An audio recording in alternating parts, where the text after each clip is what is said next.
how are you all? I hope you all must be going very well.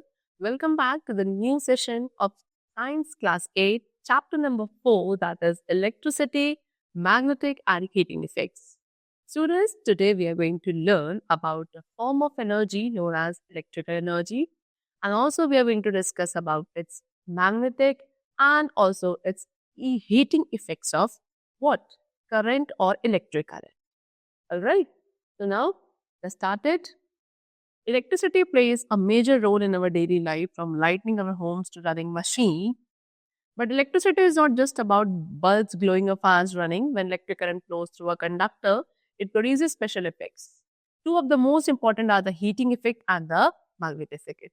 Magnetic effect. What they're saying is electricity plays a very important or major role, right? हमारी daily life में electricity का एक बहुत important role है. From lightning our Holmes, हमारे घर में lightning जो होती है वहां से लेकर even the big machines which run, they also run on electricity only, right.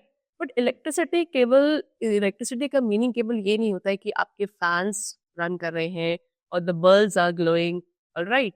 It only doesn't mean electricity. There is a very wide scope of electricity, as it has some most important its effects also, that is heating effect of current and also the magnetic effect of current. Alright. So basically जब electric current किसी conductor के थ्रू flow करता है वहाँ पे दो और बेसिक इफेक्ट्स प्रोड्यूस होते हैं, that is heating and magnetic effect. The heating effect help us to cook food on electric stove. Current का जो हीटिंग इफेक्ट है उसके थ्रू आप क्या कर सकते हो, इलेक्ट्रिक स्टोव्स पे फूड कुक कर सकते हो. You can iron your clothes, warm our rooms in winters. That is because of what? Heating effect of current only. And if we talk about magnetic effect, so magnetic effect possible बनाता है, यानी कि magnetic effect of current की वजह से ही कुछ devices है जो ऑपरेट करती हैं, like electric bulbs, fan, door locks and motors. तो बाय अंडरस्टैंडिंग दीज इफेक्ट्स, इन इफेक्ट्स को समझते हुए हम क्या सीखेंगे कि कैसे इलेक्ट्रिसिटी को सेफली एंड एफिशिएंटली यूज किया जाता है. तो इस चैप्टर में हम लोग क्या करेंगे, एक्सप्लोर करेंगे कि कैसे एक current heat and magnetism produce करता है. ठीक है, we will learn about the working of simple devices like fuses, electromagnets and electric bulbs. And also we will learn that why electricity is powerful and useful form of energy in everyday life. Alright? So, now let's start it. So first of all, they have given an activity. In this activity, what you have to do? You have to make a switch. ठीक है, आपको drawing pin, safety pin and एक piece of cardboard का use करके एक switch बनाना है. After that you have to place the electric cell. एक सेल होल्डर के अंदर आप इलेक्ट्रिक सेल प्लेस करेंगे and you will fix the 2 nails. ठीक है, 2 नेल्स को आपको फिक्स करना है एक कार्डबोर्ड पीस के ऊपर, as I have shown you like this. Alright. And then आपको जो लॉन्गर वायर है दोनों नेल्स के बीच में, उसको स्ट्रेच करना है सो दैट वायर का जो मिडिल पार्ट है it should be slightly above the cardboard surface. Alright. And then आप लॉन्गर वायर के एक एंड को सेल होल्डर के साथ कनेक्ट करेंगे and the other end with the switch. Then you will use a shorter wire. Shorter wire को use किया जाएगा सेल होल्डर के रिमेनिंग टर्मिनल्स को कनेक्ट करने के लिए एंड स्विच के को भी कनेक्ट करने के लिए. After that you have to place a magnetic compass. फिर उसके बाद जो मैग्नेटिक कंपास है उसे हम स्ट्रेच वायर के जस्ट बिलो रखेंगे between the 2 nails. Then while observing the compass needle, so जब आप उसके बाद कंपास निडल को ऑब्जर्व करोगे, you have to turn the switch to the on position. फिर आपको स्विच को ऑन पोजीशन में टर्न करना है सो दैट इलेक्ट्रिक करंट आपके वायर के थ्रू पास हो सके. After that what do we notice? Now again while watching the compass needle, उसके बाद दोबारा जब आप कंपास निडल को वॉच करेंगे आपको स्विच को ऑफ पोजीशन पे रखना है and then you have to notice the change.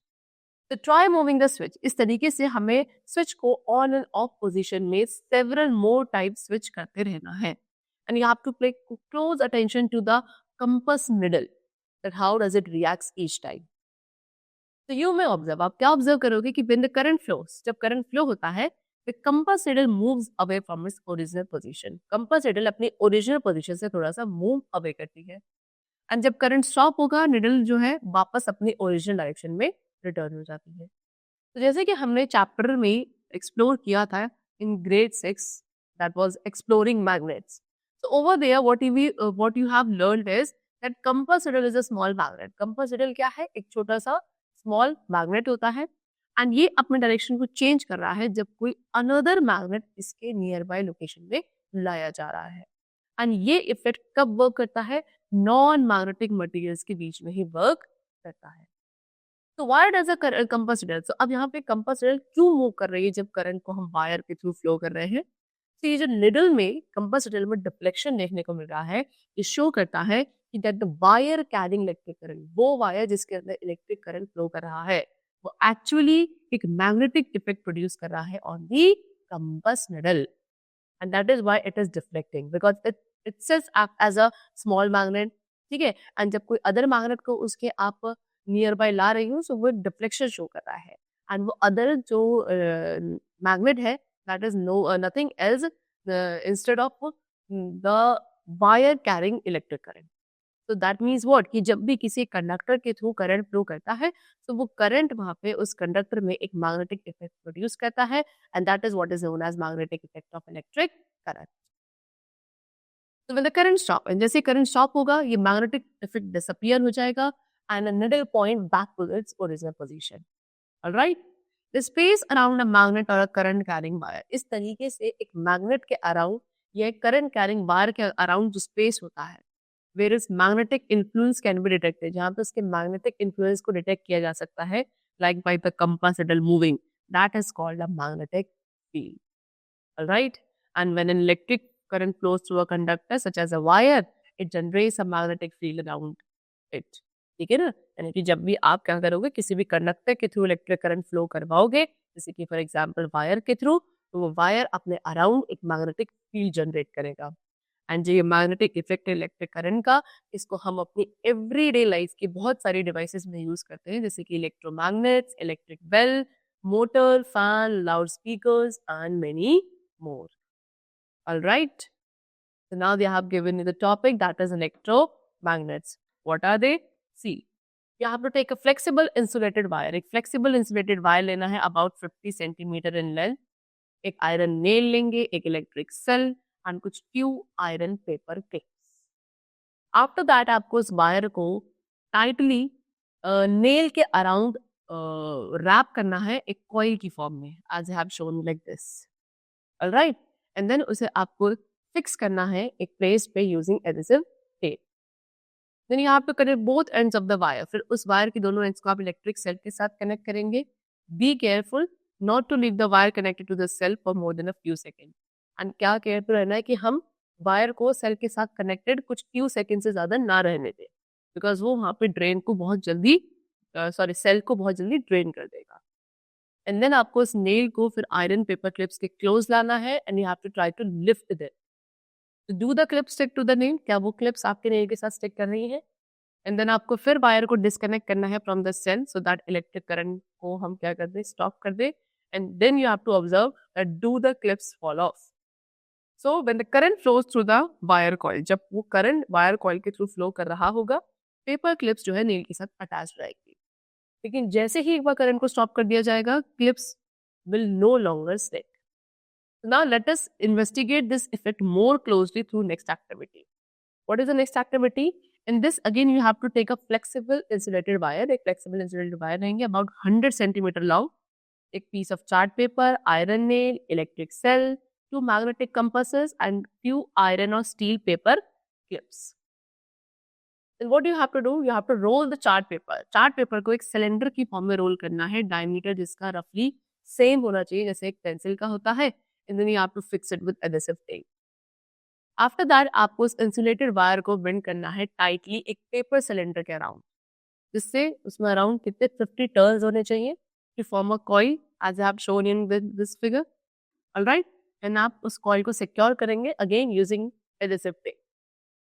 Place the 2 magnetic compass. दोनों मैग्नेटिक कंपास को आपको कॉइल के 2 एंड्स के नियर रखना है.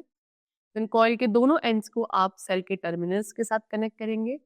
And then observe the compass needle, do they show any deflection. तो after that disconnect the wire. इसके बाद वायर को सेल से डिस्कनेक्ट कर देंगे. And then you have to see कि क्या कंपास निडल अपने ओरिजिनल डायरेक्शन में रिटर्न हो रही है या नहीं. Then insert an iron nail, उसके बाद एक आयरन नेल को आपको इंसर्ट करना है पेपर सिलेंडर के अंदर एंड सेम स्टेप्स को रिपीट करना है. Do you notice any change in the deflection of the compass needle? Then place some iron paper clips. फिर आयरन पेपर क्लिप्स को हम कहाँ, नेल के दोनों एंड्स के पास रखेंगे. And then do they get attracted to the ends of the nail? You have to observe all of these. So what you will observe or conclude is, see, this experiment shows, ये experiment क्या show कर रहा है कि जब current coil के through flow होता है, it acts like a magnet, वो एक magnet की तरह act करता है. And then वहाँ पे compass needle move करना start करती है. When an iron nail, जब आपने iron nail को coil के inside place किया, तो वो एक stronger magnet बन गया, जिससे वहाँ पे compass needle में काफी ज़्यादा deflection देखने को मिला. And also the attraction of the iron clips. Alright?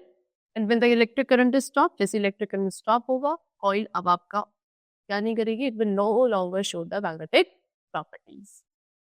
So a coil carrying current, एक coil जिसके अंदर current carry कर रहा हो, वो एक magnet की तरह behave करे, that is called electromagnet. So in real world uses में electromagnets जो हैं usually उनमें एक iron core होती है to increase their strength. Alright? Now, does an electromagnet also have two poles like a bar magnet? क्या एक electromagnet में भी bar magnet की तरह two poles होते हैं? That is north pole and south pole. So let us investigate about it. See, again they have given an activity. तो आपको यहाँ पे क्या करना है, जो आपने previous activity में electromagnets बनाए थे उनका use करना है, ठीक है? उसके साथ साथ magnetic compass का भी हम use करेंगे. Mark the two ends of the coil as A and P. दोनों जो ends है coin के उसको आप mark करेंगे, एक को A and दूसरे को B. Then place the magnetic compass. फिर magnetic compass को आपको coil के end A के पास लेके जाना है. Then you have to connect the coil. Again coil को electric cell के साथ connect करेंगे and then compass needle को observe करना है. Then notice, आपको ये note करना है कि compass needle का कौन सा end है जो point A के साथ attract हो रहा है. जैसे कि अब आपको पता है कि जब दो magnets को आप close लाते हैं तो उनके opposite poles जो है that is north and south वो एक दूसरे को attract करते हैं. तो अगर compass needle का जो north pole है उसे अगर आप कॉइल के एंड ए के पास ला रहे हैं, यानी कि इलेक्ट्रोमैग्नेट्स के एंड ए के पास ला रहे हैं, सो एंड ए आपका साउथ कॉइल होना चाहिए, right? And the same steps repeat करना है एंड बी की पोलैरिटी को चेक करने के लिए. Do you observe that the polarity at end B is the opposite of end A? तो एवरी मैग्नेट, यहाँ से हम क्या कंक्लूड करेंगे, और by the observations what you are going to conclude is that every magnet has two pole. हर एक magnet के टू पोल्स होते हैं. एंड सिमिलरली इलेक्ट्रोमैग्नेट्स के भी टू पोल्स होंगे, that is a north and south pole, जैसे कि बार मैग्नेट में होते हैं. Same as the electromagnet will also have two poles, north and south. Next we have think like a scientist. So students, try repeating second last activity. जो second last activity थी उसको आप repeat करेंगे with first two and four cells using the same coin, and second वाली to sales but with different numbers of turns in the coin. What do you notice? आप यहाँ पे क्या notice करोगे कि एक सिंगल सेल जो है वो केवल small amount of electric current produce करता है, जिससे एक वीक मैग्नेटिक फील्ड जनरेट होगा. एंड वहां पे केवल आपको एक स्लाइट डिफ्लेक्शन देखने को मिलेगा in the compass needle, and coil जो है कुछ फ्यू पेपर क्लिप्स को ही अट्रैक्ट कर पाएगी. A battery with more cell, और वहीं वहां पे ऐसी बैटरी जिसमें काफी सारे सेल्स है, वो एक स्ट्रॉन्गर करंट प्रोवाइड करेगी, जिसकी वजह से स्ट्रॉन्गर मैग्नेटिक फील्ड प्रोड्यूस होगा. कंपास निडल में ग्रेटर डिफ्लेक्शन दिखेगा, and also the coil will attract more clips. Increasing the number of turns in the coil, जितने ज़्यादा आप number of turns increase करेंगे coil में, उतना ज़्यादा magnetic strength भी increase होगी. So you can also repeat previous activity by changing the direction of vector current. इस तरीके से जो previous वाली activity थी उसमें आप current की direction को change करके भी observe कर सकते हैं. What you will show is that the strength of an electromagnet. तो यहाँ से क्या show होता है कि electromagnet की जो strength है उसे आप increase कर सकते हैं. How? By either raising the amount of current, या तो आप जो amount of current उसके थ्रू फ्लो कर रहा है उसे इंक्रीज कर दीजिए, ठीक है, यानी कि कॉइल के थ्रू जो करंट अमाउंट फ्लो कर रहा है आप उसे इंक्रीज करके मैग्नेट की स्ट्रेंथ को इंक्रीज कर सकते हैं. और by increasing the number of turns of the wire, wire में जो नंबर ऑफ टर्न्स है उन्हें भी इंक्रीज करके मैग्नेटिक फील्ड को स्ट्रॉन्ग बनाया जा सकता है. और by both the changes also you can make the strength more stronger of the electromagnet. Additionally उसके साथ साथ the poles of the electromagnet, electromagnet के जो पोल्स होते हैं उन्हें रिवर्स भी किया जा सकता है by changing the direction of the current. Alright, the next topic which we have is that is lifting electromagnetism. कैसे इलेक्ट्रोमैग्नेट्स को लिफ्ट किया जा सकता है। लिफ्टिंग इलेक्ट्रोमैग्नेट्स जो है वो पावरफुल इलेक्ट्रोमैग्नेट्स होते हैं जो क्रेन्स के साथ अटैच्ड होते हैं। Alright, and the crane operator होता है वो इन मैग्नेट्स को कंट्रोल कर सकता है इलेक्ट्रिक करंट को टर्न ऑन और टर्न ऑफ करके। जब करंट को स्विच ऑन किया जाएगा इलेक्ट्रोमैग्नेट्स एक्टिव हो जाएंगे एंड देन वो जितने भी आयरन या स्टील ऑब्जेक्ट्स है उनको लिफ्ट कर सकेंगे। एंड जब करंट स्विच ऑफ करोगे तो मैग्नेटिक फील्ड डिसअपीयर हो जाएगा and the objects will be release. तो इस टाइप के जो इलेक्ट्रोमैग्नेट्स होते हैं वो कॉमनली फैक्ट्रीज में या स्क्रैप यार्ड्स में यूज किए जाते हैं to move, lift and sort the heavy metal items with ease. Alright? Now, so we have learned कि जब एक इलेक्ट्रिक करंट फ्लो करता है किसी भी कंडक्टर के through such as a wire, वो एक मैग्नेटिक फील्ड प्रोड्यूस करता है around it. And higher classes में आप इस फैसिनेटेड रिलेशनशिप को और ज्यादा एक्सप्लोर करेंगे between the electricity and magnetism in great detail. आप क्या डिस्कवर करोगे कि केवल only one electricity, not only electricity produce magnetism, but a moving magnet can also generate electric current. ठीक है? And this powerful connection, जो powerful connection है electricity and magnetism के बीच का, एक बहुत major role play करता है हमारी everyday life में, and also it is a foundation for many essential devices, including electric motor and power generators. You are going to explore all of these in your higher classes. Does a current carrying wire get hot? अब बात करते हैं एक current carrying wire के hot होने की कि क्या एक करंट कैरिंग वायर हॉट भी होता है। So let us observe. यहाँ पे आपको एक special type of wire use करना है, दैट इज नाइक्रोम वायर। ठीक है, then you have to take a piece of cardboard. एक पीस ऑफ कार्डबोर्ड लेंगे जिसका measure approximately 10 centimetre by 10 centimetre होना चाहिए। Then you have to take 2 nails, a nichrome wire जिसकी थिकनेस अबाउट 0.3 mm होनी चाहिए, 0.3 mm। ठीक है, 10 सेंटीमीटर लॉन्ग होना चाहिए, electric cell holder, switch and some connecting wires. These are all of the apparatus which we require. Then आपको 2 nails fix करनी है कार्डबोर्ड पे सो दैट गो अराउंड, और ऐसे फिक्स करनी है कि there should be a gap of 5 centimetre between them. तो नाइक्रोम वायर लेना है और उसको टाई करना है इसके बीच में, दोनों नेल्स के बीच में very tightly. And then you have to set up the connection as I have shown you in the figure. Alright, and switch को ऑफ पोजीशन में रखना है। देन आपको नाइक्रोम वायर को टच करना है। How does it feel? ठीक है, like this you have to arrange all the apparatus. After that आपको करंट को स्विच ऑन करना है for about 30 second, then turn it off. Carefully touch the nichrome wire. उसके बाद बहुत ही केयरफुली नाइक्रोम वायर को आप टच करेंगे एक मूवमेंट के लिए। Do not hold it, just only touch it. What difference do you notice? And repeat the last 2 steps. इसके बाद दोनों लास्ट 2 स्टेप्स को आप रिपीट करेंगे टू कंफर्म योर ऑब्जर्वेशन। तो यू माइट हैव नोटिस, आपने क्या नोटिस किया होगा कि नाइक्रोम वायर जो है it becomes warm. Nichrome wire में क्या वॉर्म हो जाती है जैसे इलेक्ट्रिक करंट उसके थ्रू फ्लो होता है। एंड दिस हैपेंस, ऐसा क्यों होता है? बिकॉज कोई भी कंडक्टर जो है वो क्या करता है, it offers some resistance to the flow of electric current through it. Alright, different materials जो है डिफरेंट लेवल ऑफ रेजिस्टेंस को ऑफर करते हैं। And for instance if you talk about nichrome, so nichrome का रेजिस्टेंस काफी higher होता है copper wire के कंपैरिजन में, जो कि सेम साइज और सेम लेंथ की होगी। राइट, एंड इसी रेजिस्टेंस की वजह से इलेक्ट्रिकल एनर्जी का कुछ ऐसा पोर्शन होता है जो हीट में कन्वर्ट हो जाता है।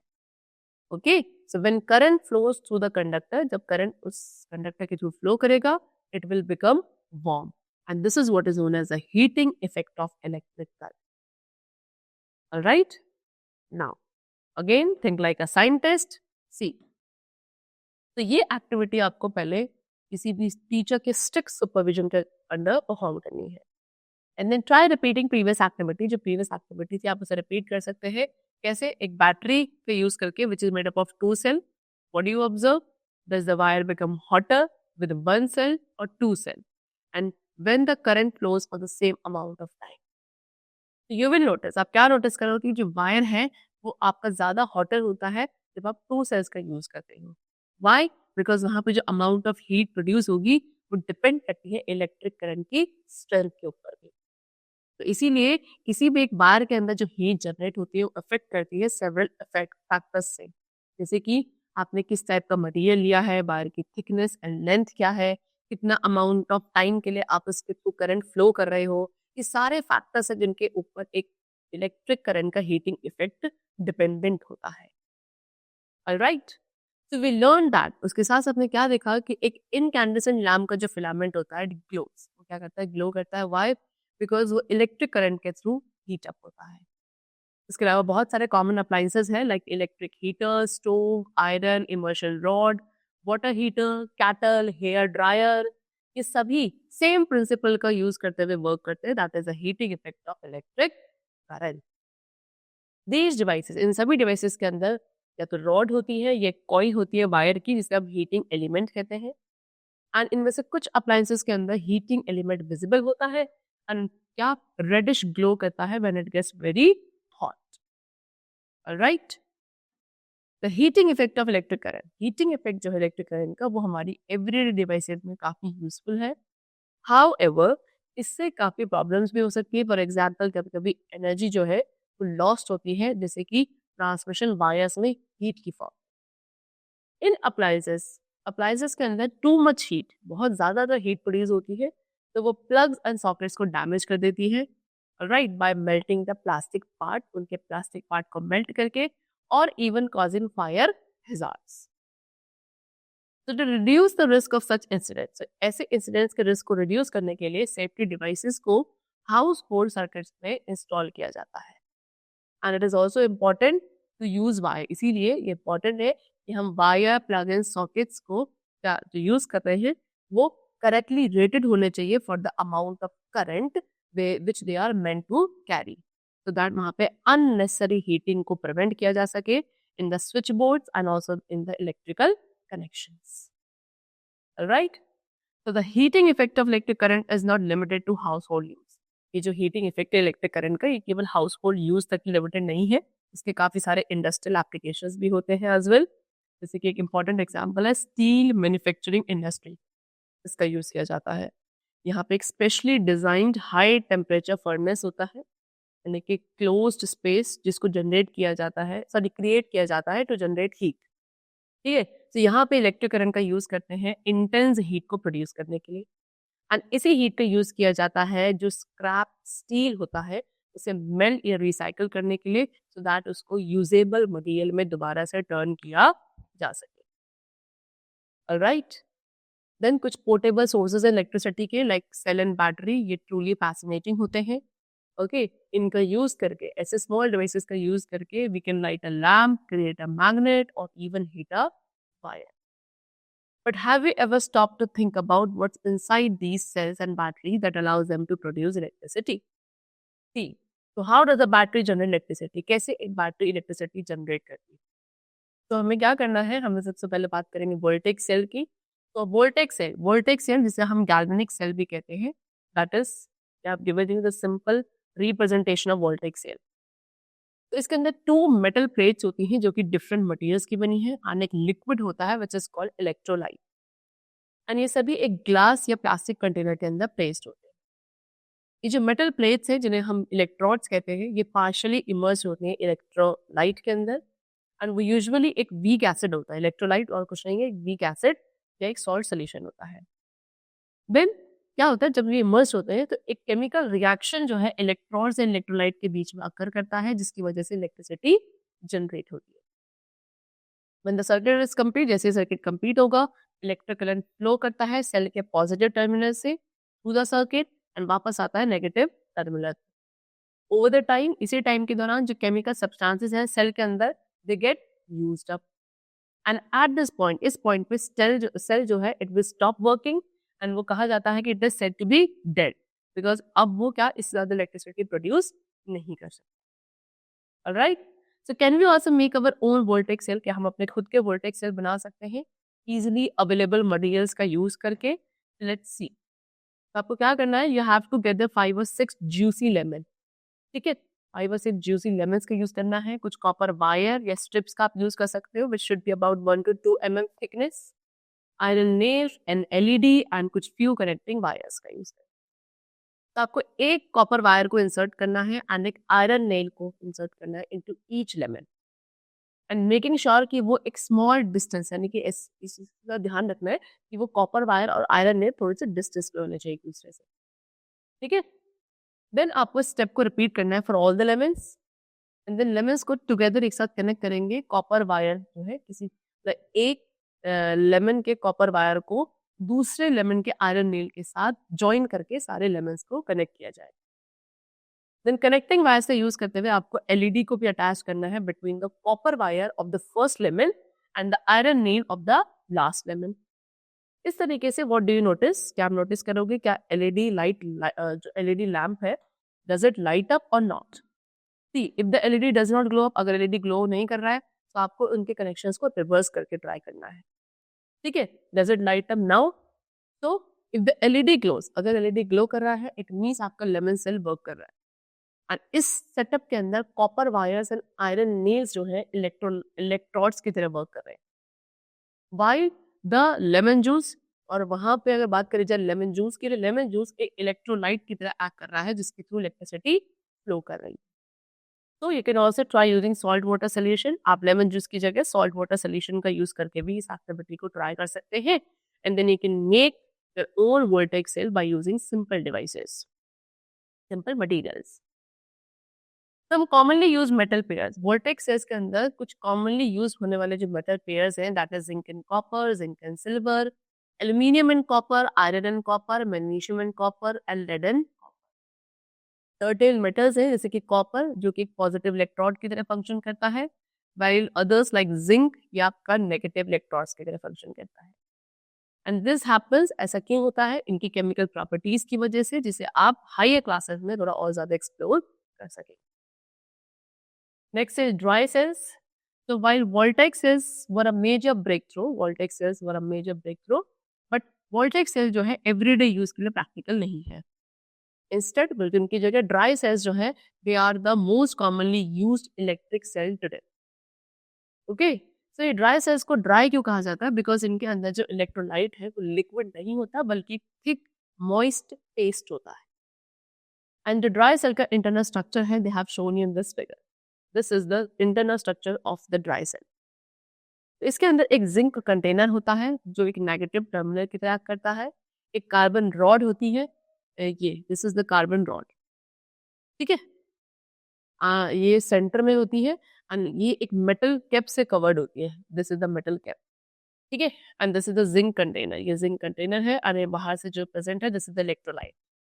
तो कार्बन रॉड जो है बिल्कुल मिडल में होती है, उसके सराउंडिंग उसके ऊपर एक मेटल कैप होती है जो पॉजिटिव टर्मिनल की तरह एक्ट करेगी एंड कार्बन रॉड के सराउंडिंग में पेस्ट लाइक इलेक्ट्रोलाइट प्रेजेंट होता है।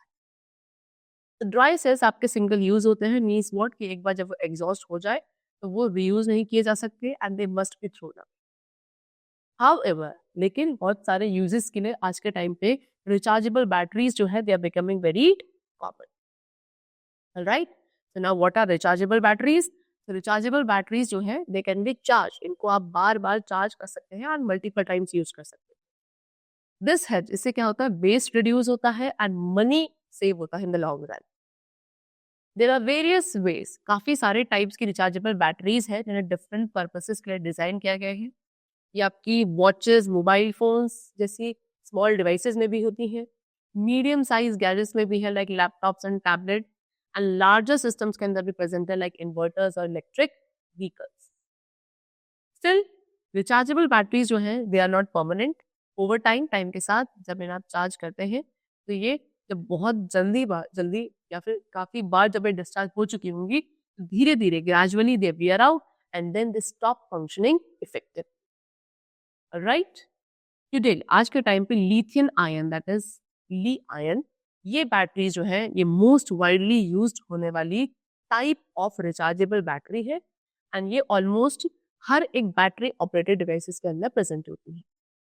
इन ये बैटरीज जो है स्पेसिफिक मेटल्स के ऊपर डिपेंडेंट है जैसे कि लिथियम एंड कोबाल्ट, जिन्हें आप एक्सट्रैक्ट करते हो एंड प्रोसेस किया जाता है only in a few regions around the world. And as a result काफी सारी ऐसी कंट्रीज हैं जो आज के टाइम पे वर्क कर रही हैं सो दैट वो इन मटेरियल्स को इजीली सिक्योर कर सके, रिसाइकल यूज बैटरीज को एक्सेस कर सके and explore the new battery technologies. Alright, so that's all for the chapter which we have completed, and you must have learned and understood the concept of heating and magnetic effects of electric current, which are the very important and they play a very major role in our everyday life. Let's meet in the next session with a new topic And then keep learning, and thanks to everyone.